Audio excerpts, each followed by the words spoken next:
قال رسول الله صلى الله عليه وآله وسلم لا طاعة لمخلوق في معصية الخالق صدق الله مولانا العظيم وصدق رسوله النبي الأمي الكريم ونحن على ذلك من الشاهدين والشاكرين والذاكرين والحمد لله رب العالمين سبحانك لا علم لنا إلا ما علمتنا إنك أنت العليم الحكيم رب اشرح لي صدري ويسر لي أمري واحلل عقدة من لساني يفقه قولي मोमिन जो फिदा नक्श कफे पाए नबी हो मोमिन जो फिदा नक्श कफे पाए नबी हो ज़ीर कदम आज भी आलम का खजीना हो ज़ीर कदम आज भी आलम का खजीना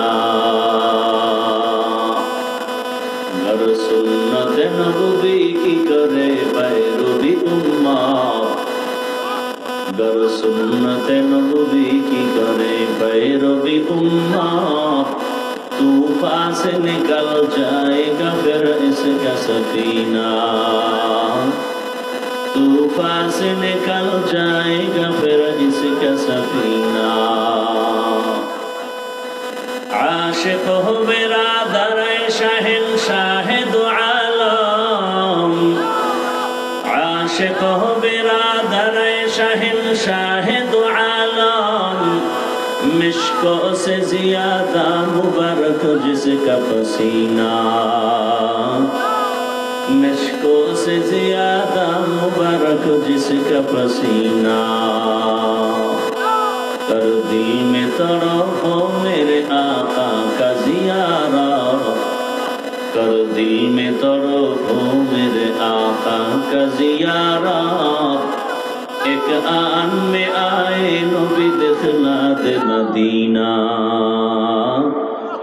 एक आन में आए नबी दिखला दे मदीना ला इलाहा इल्लल्लाह ला इलाहा इल्लल्लाह ला इलाहा इल्लल्लाह ला इलाहा इल्लल्लाह ला इलाहा इल्लल्लाह ला इलाहा इल्लल्लाह ला इलाहा इल्लल्लाह ला इलाहा इल्लल्लाह ला इलाहा इल्लल्लाह ला इलाहा इल्लल्लाह ला इलाहा इल्लल्लाह ला इलाहा इल्लल्लाह ला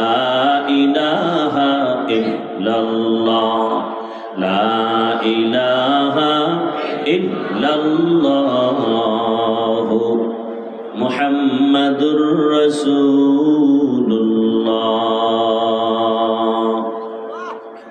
কয়টা পর্যন্ত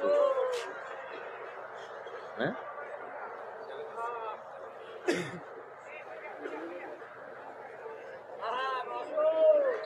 আন্তর্জাতিক সিরাত কনফারেন্স কর্তৃক আয়োজিত আজকের এই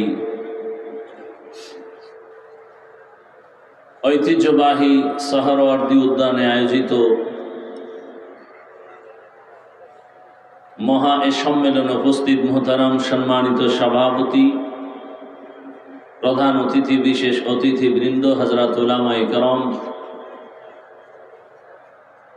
বিভিন্ন জায়গা থেকে আগত আল্লাহ পাকের আশিকিন জাকিরিন শাকিরিন মুহিব্বিন মুরব্বিয়ান ইজাম কলিজার টুকরা সমবয়সী যুবক বন্ধুগণ স্নেহের ছোট ভাই পর্দার আড়ালে মা বোনেরা আল্লাহ পাকের দরবারে শুকর যে আল্লাহ পাক আমাদেরকে সুস্থ রেখেছেন আলহামদুলিল্লাহ জীবনের এক অমূল্য সম্পদের নাম সুস্থতা টাকা পয়সা বাড়ি গাড়ি সব আছে, কিন্তু আপনি অসুস্থ, জীবনের কোনো দাম। টাকা পয়সা বাড়ি গাড়ি তেমন নাই, কিন্তু আপনি সুস্থ, আপনার মতো সুখী কেউ নাই। আল্লাহ পাক আমাদের সুস্থতাকে দায়েমান কবুল করেন। হাজারো লাখো মানুষের ভেতর থেকে দয়াময় আল্লাহ আমাদেরকে বাছাই করে এখানে হাজির করেছেন। আর একবার শুকর আদায় করি আলহামদুলিল্লাহ। নবীজি বলেন আলহামদু আলা নিয়ামতি আমানুল লিজাওয়ালিহা, নিয়ামত পেয়ে যারা শুকর আদায় করবে আল্লাহ পাকে শুকরের বরকতে নিয়ামতকে তাদের জন্য স্থায়ী করে দিবেন। দরুদ ও সালাম সাইয়্যিদুল মুরসালিন রাহমাতুল লিল আলামিন শফিউল মুযনিবিন খাতামুন নবিয়্যিন সৈয়দুস সাকালাইন ইমামুল মুরসালিন শফিউ আযম রাসূল আকরাম রহমতে আলম নবিয়ুল আরব আল আজম হাবিবে কিবরিয়া আশরাফুল আম্বিয়া সৈয়দুল আম্বিয়া শফিউ মাহশর সাকিয়ে কৌসর আকায়ে নামদার মদিনাহ কা তাজদার আফতাব নবুয়ত ফখরে মওজুদাত সৈয়দুল মখলুকাত হযরত মুহাম্মদুর রাসূলুল্লাহ সাল্লাল্লাহু আলাইহি ওয়া আলিহি ওয়াসাল্লামের উপর সর্বোপরি শুকর যাদের অক্লান্ত পরিশ্রমের মাধ্যমে আজ সুন্দর আয়োজন, সময় পরামর্শ অর্থ দিয়ে দোয়া করে উপস্থিত হয়ে মাইক লাইট প্যান্ডেলের ব্যবস্থাপনার মাধ্যমে সার্বিক সহযোগিতা যারা করেছেন প্রত্যেককেই আল্লাহ পাক খেদমতের বরকতে দুনিয়াতে শান্তি, পরকালে চিরমুক্তির ব্যবস্থা করে দিন। দেশের শীর্ষস্থানীয় হযরত উলামায়ে কেরাম জুমার পর থেকে আলোচনা করেছেন, বিশেষ করে হাজারো লাখো মুসলমানের আধ্যাত্মিক রাহবার কলবের চিকিৎসামূলক আলোচনা একটু আগে করেছেন নায়েবে আমিরুল মুজাহিদিন শাইখে চরমনাই। এর আগে বয়ান করেছেন হযরতুল আল্লামা মামুনুল হক দামাত বারাকাতুহুম, এবং আজকের এই প্রোগ্রামের মধ্যমণি হযরত পীর সাহেব হুজুর চরমনাই। শেষ দোয়া পরিচালনা করবেন আল্লাহ পাক, শেষ পর্যন্ত আমাদেরকে থাকার তৌফিক দান করেন।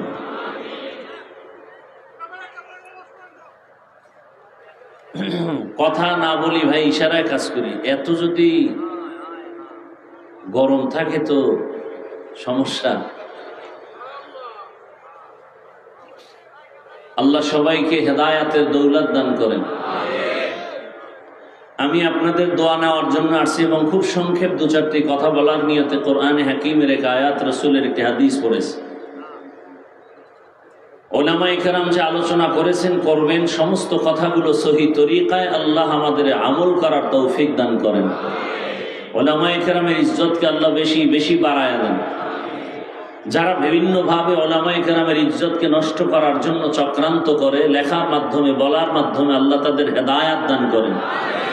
আল্লাহ পাকের ইলম ও কুদরতে তাদের হেদায়াত না থাকলে কুদরতের দ্বারা আল্লাহ তাদেরকে দমন করে দেন। এই কথাগুলো এজন্য বললাম যে কিয়ামত পর্যন্ত এই জাতি আর কোনোদিন নবী পাবে? সাহাবায়ে কেরাম কোনোদিন নবী আসবেন না, সাহাবায়ে কেরাম দাওয়াতের জন্য আসবেন না, আইম্মায়ে কেরাম আসবেন না, বড় বড় আউলিয়ায়ে কেরামও আর আসবেন না। কিয়ামত পর্যন্ত এই জাতি দুনিয়াতে যদি সম্মান আর শান্তি চায় এবং পরকালে জান্নাত চায়, এই সব দুনিয়া আখেরাতের শান্তি এবং কল্যাণের পথ দেখাবেন একমাত্র, শুধুমাত্র, কেবলমাত্র উলামায়ে কেরাম। এজন্য এক চক্রান্ত চলছে আলেমদের থেকে উম্মতকে আলাদা কেমনে করা যায়, আলেমদের প্রতি ঘৃণা জমানো যায়। কারণ আলেমের প্রতি মানুষের যখন ঘৃণা চলে আসবে তখন আলেমের পেছনে আর নামাজ পড়বে না, বয়ান শুনবে না, ইসলামের বাতি আস্তে আস্তে পাওয়ার কমে যাবে। এই ষড়যন্ত্র থেকে আমাদের যথেষ্ট পরিমাণ সতর্কতা অবলম্বন করতে হবে যে কিয়ামত পর্যন্ত এই জাতির একমাত্র নির্ভেজাল, নিরেট, নিঃস্বার্থ বন্ধু উলামায়ে কেরাম। বাকিরা সব চান্দাবাজ আর ধান্দাবাজ। একমাত্র জাতির চূড়ান্ত নিরেট, নির্ভেজাল, নিঃস্বার্থ বন্ধু কারা? উলামায়ে কেরাম। বাকিরা আমাদেরকে অনেক কিছু দিতে চায় কিন্তু পেছনে স্বার্থ। উলামায়ে কেরাম আমাদের জন্য কিছু দিতে না পারলেও জীবন দিতে চান, রক্ত দিতে চান, পেছনে কোনো স্বার্থ নেই। আছে কোনো স্বার্থ? এ বিষয়ে অনেক কথা মহামারী করোনা আমাদেরকে চোখে আঙ্গুল দিয়ে দেখিয়ে দিয়েছে। বাবা করোনা আক্রান্ত, আপন সন্তান কাছে যায় না, মরার ভয়। সেই সময় শত শত করোনার লাশ আমার দেশের টুপিওয়ালা উলামায়ে কেরাম আর আমাদের দেশের পুলিশ বাইরা এই লাশগুলো নিজের তত্ত্বাবধানে উলামায়ে কেরাম কাঁধে নিলেন, গোসল করালেন, কাফন পরালেন, জানাজা পড়ালেন, কবরে রাখলেন। একজন হুজুরেও করোনায় মরে নাই। নিঃস্বার্থ খেদমত। আল্লাহ সবাইকে বুঝার তৌফিক দান করে। আর নগদ একটা প্রমাণ, আপনারা সবাই জানেন, শিক্ষিত মানুষ, আমার দেশে সরকারি বেসরকারি চাকুরি যারা করেন, বলেন তো তাদের প্রতিদিনের ডিউটি কত ঘন্টা? বলেন। নিম্নে বেতন কত? 20,000। আর টেবিলের নিচে তো আরো অনেক মুক্তার দানা পাওয়া যায়। সারা দেশের মসজিদগুলোতে যে ওলামায়ে কেরাম ইমামতির দায়িত্ব পালন করেন, বলেন তো তাদের ডিউটি কত ঘন্টা? বলেন। বেতন কত? হ্যাঁ, বিবেক দিছে আল্লাহ মানুষকে, চিন্তা করেন এর থেকে জুলুম আর কি হতে পারে জমিনে। এরপরও কি কোনো হুজুর বলছে যে বেতন বাড়াও, না হয় জুমার নামাজের সূরা উল্টা পড়া হবে? কারোর সাথে খারাপ আচরণ করেছেন? বরং কলিজা দিয়া দোয়া করে, কলিজা দিয়া দোয়া করে। ব্যবসায়ীদের আল্লাহ তুমি বরকত দাও, কবরওয়ালাদের মাফ করো, অসুস্থ রোগীদের সুস্থ বানাও। এরপরেও যারা আঙ্গুল ঘুরায় ঘুরায় বলে হুজুরেরা খারাপ, আমি বলি তার 14 গোষ্ঠীর রক্ত খারাপ। আল্লাহ হেদায়াত দান করুন, আল্লাহ হেদায়াত দান করুন। ভাইরা আমার, এশার নামাজ সমাগত। আমি একটু করে আয়াত হাদিস পড়েছি, তর্জমাটা বলে নিই। আল্লাহ বলেন, ওয়ামা খালাকতুল জিন্না ওয়াল ইনসা ইল্লা লিয়াবুদুন। আমি জিন ও ইনসানকে সৃষ্টি করি নাই, হ্যাঁ করেছি একমাত্র ইবাদতের জন্য। নবীজি বলেন, লা তাআতা লি মাখলুকিন ফি মাসিয়াতিল খালিক। আল্লাহকে অসন্তুষ্ট করে পৃথিবীর ভিন্ন কারো হুকুম মানা হারাম। আল্লাহকে অসন্তুষ্ট করে পৃথিবীর কারো হুকুম মানা যাবে? এটা হলো তর্জমা। ব্যাখ্যা কি হবে? বলে আল্লাহকে বেজার করে পীরের কথা মানা হারাম, আল্লাহকে বেজার করে অসন্তুষ্ট করে নেতার কথা মানা হারাম। এখন একজনে যদি বলে হুজুর নেতার কথা মানা হারাম, কোন আয়াতে আছে? এরকম তার ছাড়া বহু সমাজে আছে না নাই? রসুল বলেন আল্লাহকে বেজার করা যাবে না, দুনিয়ার সব বেজার হোক, আল্লাহকে বেজার করা যাবে না। কেন? বলে দুনিয়ার সবাই স্বার্থপর, আমাকে দিছে অনেক কিছু আমার মা বাবা, কিন্তু আমার আল্লাহ যে আমাকে যা দিয়েছেন এর 1000 কোটি ভাগের 1 ভাগও আমার মা বাবা আমাকে দেন নাই। এবং আমার মা বাবা যা দিয়েছেন পেছনে স্বার্থ আছে, আছে না নাই? সোনার বাংলায় তাকায় দেখেন, স্বার্থ না থাকলে মা বাবা সন্তানকে জবাই করে কেন? এই আকাম চলে না? চলে না? আবার স্বার্থ যদি না থাকে, সন্তান মা বাবাকে জবাই করে কেন? স্ত্রী স্বামীকে জবাই করে, স্বামী স্ত্রীকে জবাই করে। শুধু কি তাই? লজ্জা লাগে বলতে। বাবা তার আপন মেয়েকে হোটেলের মধ্যে ঢুকায় বলে, আজকের রাতের জন্য তুই আর মেয়ে না, তুই আমার স্ত্রীর মতো। নাউজুবিল্লাহ আসে না? এটা কি ইন্ডিয়ার খবর না সোনার বাংলার তাজা খবর? আল্লাহ পাক আমাকে আপনাকে যা দিয়েছেন কোনো স্বার্থের দিকে তাকান নাই। আল্লাহ যদি স্বার্থপর হইতেন, আল্লাহর দেওয়া পানি, আল্লাহর দেওয়া সূর্যের আলো, চাঁদের আলো, আল্লাহ পাক এত কিছু আমাকে দিছেন বলে কিছুই দেয় নাই। তোর চোখ দিছে কে? আপনার আমার মতো কত সন্তান ভিক্ষা করে, 2 চোখ দেখে না, জবান আছে খায় ঠিক, কথার আওয়াজ আসে না। আমার আল্লাহ এত নিয়ামত আমাকে দান করেছেন, বিনিময় আল্লাহ কিছু চান নাই। এরপর আল্লাহর দেয়া সব পাইয়াও আল্লাহর নাফরমানি করি, সন্তানের হক আদায় করি না, মা বাবার হক আদায় করি না, ভাইয়ের হক আদায় করি না, নামাজ পড়ি না, রোজা রাখি না, তেলাওয়াত করি না, হালাল হারামের ভেদাভেদ নাই। নাই তো নাই, নিজেকে দুর্বল মনে করবো? না, আরো বাহাদুরি করে, নামাজ না পড়লো দিল পরিষ্কার আছে না নাই? শুধু তাই না, আর একটু আপডেট চালাক যারা, ওরা আমরা হুজুরদের থেকেও ভালো আছি, বলে না? বলে না? শুধু নফসের গোলামির পেছনে দৌড়ায়। আল্লাহর নবী বলেন, আল্লাহর মতো আপন কেউ নাই, এখনো নাই, পিছনেও ছিল না, সামনেও থাকবে না। যিনি নিঃস্বার্থ আমার আপন, তিনি আমার আল্লাহ। ইয়া ইলাহি মুঝসে মুঝকো দূর কর, তাকে দেখো মুঝ মে তুঝকো এক নজর। ইয়া ইলাহি तू मेरा माबूद है, या इलाही तू मेरा माशूक है। সিরাত সম্মেলন মানি রসুলের আদর্শের বয়ান, রসুলের আদর্শ মানি কোরআনুল কারীম।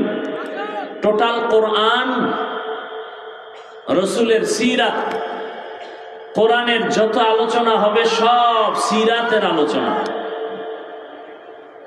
কারণ এ বিষয়ে উলামায়ে হযরত তথ্যবহুল আলোচনা করেছেন। আল্লাহ দুনিয়াতে মানুষ পাঠাইছেন, এ কথা বলতে গিয়ে আল্লাহ পাক বললেন, আমি মানুষ ও জিন সৃষ্টি করি নাই, হ্যাঁ করেছি ইবাদতের জন্য। করি নাই, হ্যাঁ করেছি, এভাবে না বলে ডাইরেক্ট যদি বলতেন ইবাদতের জন্য মানুষ সৃষ্টি করেছি, আল্লাহ ডাইরেক্ট না বলিয়া বললেন আমি জিন ও ইনসান বানাই নাই, সৃষ্টি করি নাই, হ্যাঁ করেছি। ঘুরাইয়া বললেন কেন? আল্লাহ মানুষের জেহেন আর অন্তর খালি করে বললেন, তোরে বানানো হয় নাই, এটা দিলের মধ্যে ঢুকা। ঢুকানোর পরে এবার একটা কথা অন্তরে জমা করো, আল্লাহ তোমাকে বানাইছেন জীবনে একটা কাজের জন্য, তোমার আর কোনো কাজ নাই। জীবনে তোমার মরণ পর্যন্ত একটা কাজ, ওই কাজের নাম হলো ইবাদত। কাজের নাম কি? ইবাদত। এখন ইবাদত কি? অনেকে মনে করে তসবিহ পথ হাতে নাও, মাথায় পাগড়ি লাগাও, মসজিদে যাও, জিকির করো, এটা তোমার ইবাদত। না না, ইবাদত কি আগে বুঝতে হবে, ইবাদত কেন করব তাও বুঝতে হবে, ইবাদত কিভাবে করব তাও বুঝতে হবে।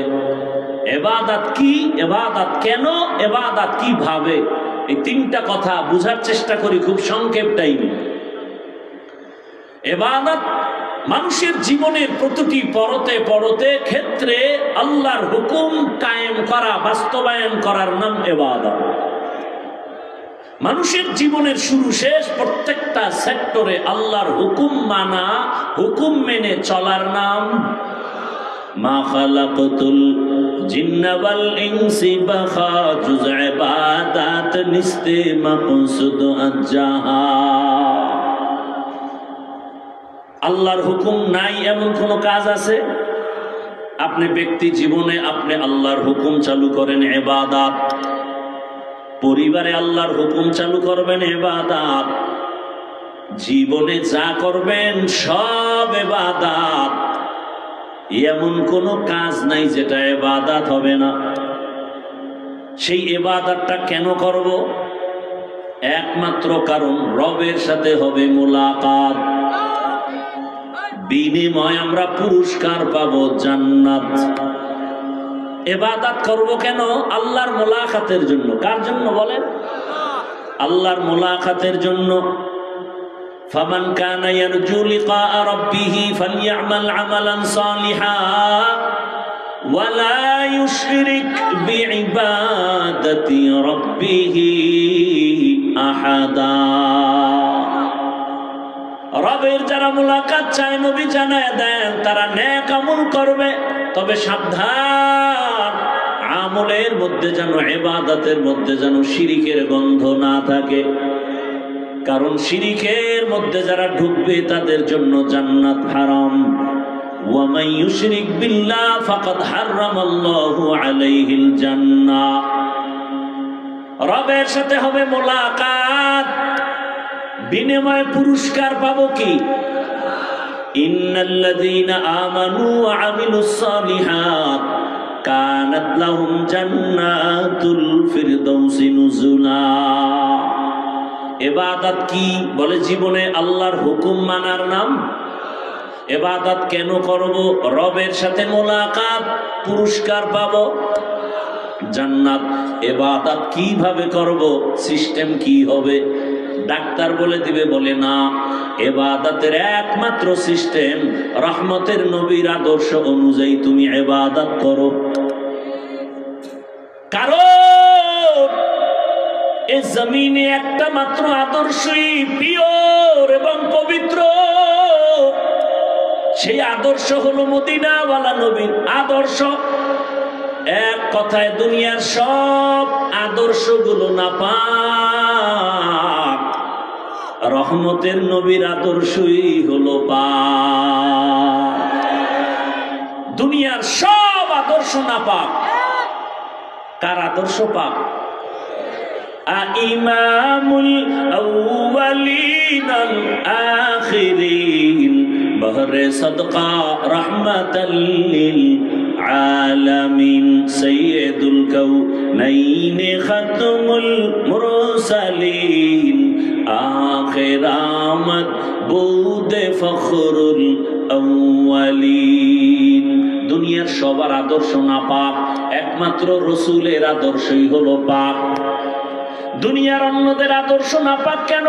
মানুষটাই নাপাক, খায়ও নাপাক, দেমাগও নাপাক। জমিনের মধ্যে যত মানুষ নতুন নতুন আদর্শ আমাদের দিয়েছে, এর দেমাগ নাপাক। 3 বেলা খাইয়া যে বিড়ি টানের কেমন পাক? কি 3 বেলা খাওয়ার পরে যারা গাঞ্জা খায়, 3 বেলা খানার পরে যারা মদের বোতল নিয়ে দৌড়ায়, এখন দেমাগ পাক? কথা বলেন না কেন? মদ পান করে কেউ জিকির করেনি, বরং মদ পান করেই মাথা পাগল, মাথা খারাপ হয়ে গেছে, বউরে মা কয়। দেমাগ পাক না। এরপরে কত আকাম করে, চোখের গুনাহ, হাতের গুনাহ, জবানের গুনাহ, অন্তরের গুনাহ, চুরি, ডাকাতি, জুলুম, অত্যাচার, সুদ, ঘুষ, সব মিলায় দেখা যায় পুরো মানুষটাই নাপাক। এর থেকে যদি কোনো থিওরি জমিনে আসে সেটাও নাপাক।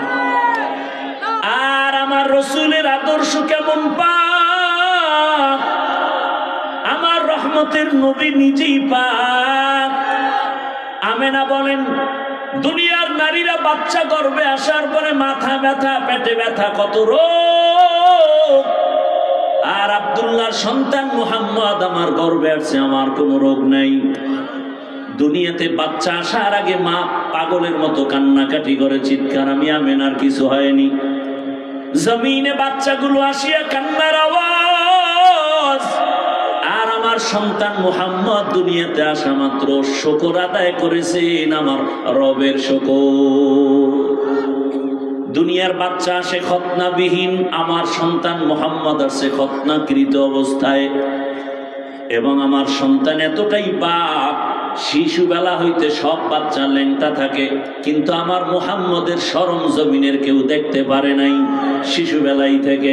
শুধু তাই না, নবী যখন আসছেন, রবিজিকে আল্লাহ এমন পবিত্রতা অর্জনের জন্য জমিনের আদর্শ বানায় দিলেন। রহমতের নবী জিন্দেগিতে একটা মিথ্যা কথা জীবনে বলেন নাই। জীবনে কোনোদিন নবী কাউকে একটা গালি দেন নাই। রহমতের নবী হাজারো গালি শুনছেন, কোন গালির জবাবও দেন নাই। কেমন মায়ার নবী! রহমতের নবী কোনদিন দুটো চোখ গরম করে কারো দিকে তাকান নাই। নবী যদি গরম চোখে কারো দিকে তাকায়, ও জাগায় আগুনে পুড়িয়া ছাই হয়ে যাবে। কারণ আমার রসুলের মধ্যে সে পাওয়ার আল্লাহ দিয়া রাখছেন। আম্মা জান আয়েশা রাদিয়াল্লাহু আনহা বলেন, নবীজির ঘাম আমি বোতলে ভরে রাখতাম আর মেশক হিসাবে, আতর হিসাবে ব্যবহার করতাম। রহমতের নবী যেখানে কদম রাখেন ওই জায়গা থেকে, ওখান থেকে মেশকের ঘ্রাণ। কেমন মায়ার নবী! রহমতের নবীর শরীর মোবারকে মশা মাছি পড়ে না, হারাম। মেঘের খণ্ড ছায়া দেয়, সূর্যের গরম যেন রহমতের নবীর কষ্ট না হয়। রহমতের নবী এতটাই পাক, এমন এক টাইমে মক্কা নগরীতে আসছেন, মক্কার জমিনের মানুষ ছিল না পাক। নিজে বাবা হইয়া কন্যা সন্তানের গলা টিপে মেরে ফেলে, কতটা নিকৃষ্ট। মক্কার মানুষ নারী আর পুরুষ একসাথে হইয়া উলঙ্গ বাইতুল্লাহ তাওয়াফ করে। রহমতের নবীর আদর্শ নিয়া এই মানুষগুলো যখন দাঁড়ায় গেল, এতটাই পিওর আর পাক হয়ে গেল, আল্লাহ পাক লিস্টি পাঠায় দিয়া কয়, যা জিবরাইল আমার রাসূলের কাছে লিস্টি দাও, মক্কার এই 10টা মানুষের আমি আল্লাহ বিনা হিসাবে জান্নাতের ঘোষণা দিলাম। তাহলে নবীর আদর্শ পাক, বাকি দুনিয়ার সবার আদর্শ না পাক। সারা বাংলাদেশের যুবকদের বলি, আজও বলে যাই, যুবক বাবারা, ব্যানার টানাও, 2 ফিট 3 ফিট ব্যানার বানায় বানায় লাগাও, 200 টাকা খরচ হলেও ব্যানার লাগাও, সারা দেশের মধ্যে আর ব্যানারে স্লোগান লেখো, দুনিয়ার সবার আদর্শ না পাক, মদিনার রসুলের আদর্শই পাক।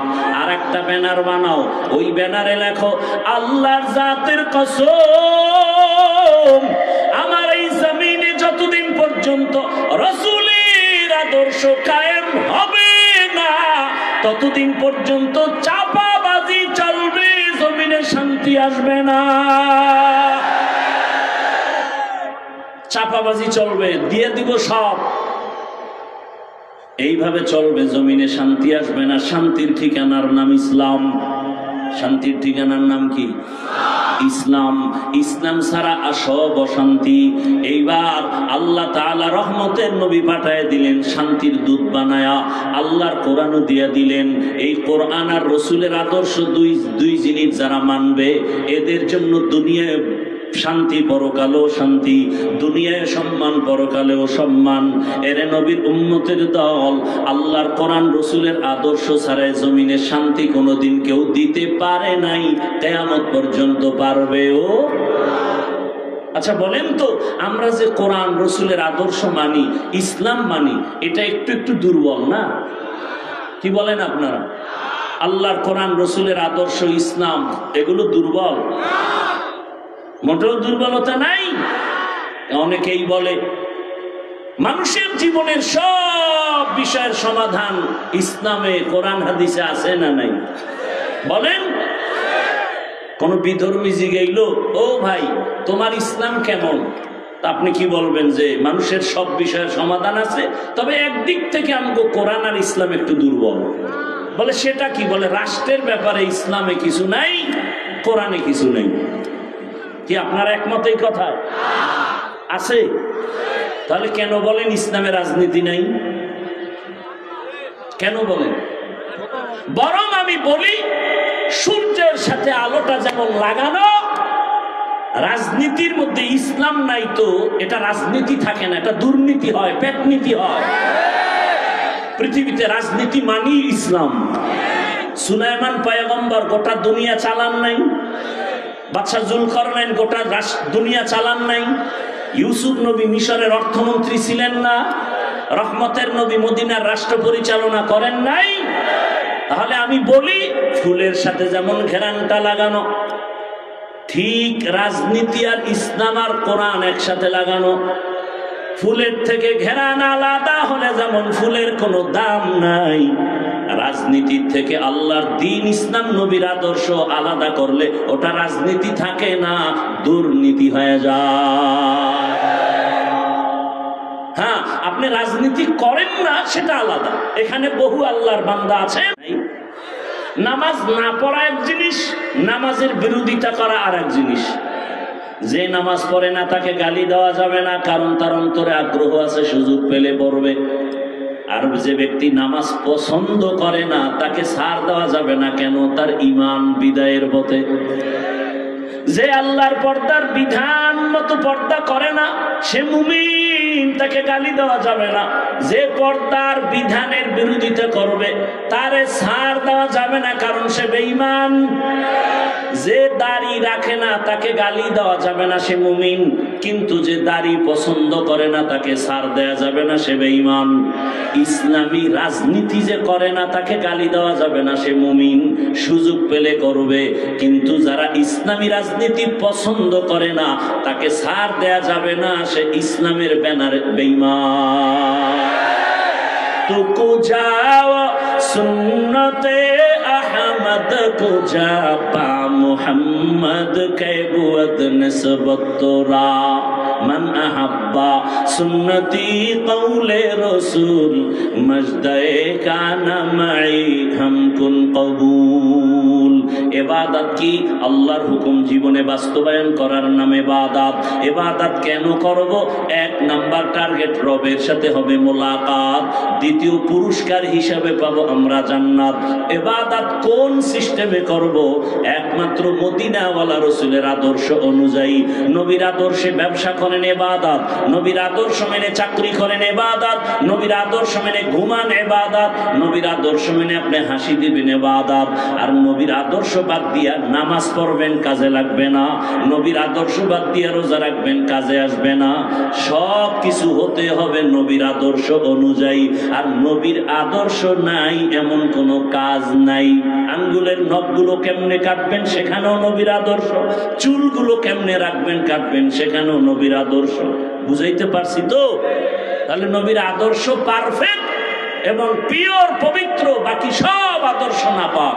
আল্লাহ বুঝার তৌফিক দান করেন, আল্লাহ বুঝার তৌফিক দান করেন। মুসিবত থেকে আল্লাহ পাক হেফাজত করেন। রসুলের আদর্শওয়ালা জীবন আল্লাহ আমাদেরকে দান করেন। এ বিশাল ভাই, এ বিশাল প্রোগ্রাম, অনেক ওলামায়ে কেরাম আলোচনা করবেন এশার নামাজের পরে। হয়তো এখান থেকে কর্মসূচি দেওয়া হবে। তবে ইসলামকে টিকায় রাখার জন্য, রসুলের আদর্শ বাস্তবায়নের ক্ষেত্রে আমাদের কোনো কাজ আছে না নাই? কি আছে? কানে ধরে সবাই নামাজি বানাবো না, একটাই পথ, বুঝাবো। কি করব? বুঝাবো এবং সার্বিক সহযোগিতা করব ইনশাআল্লাহ। এরকম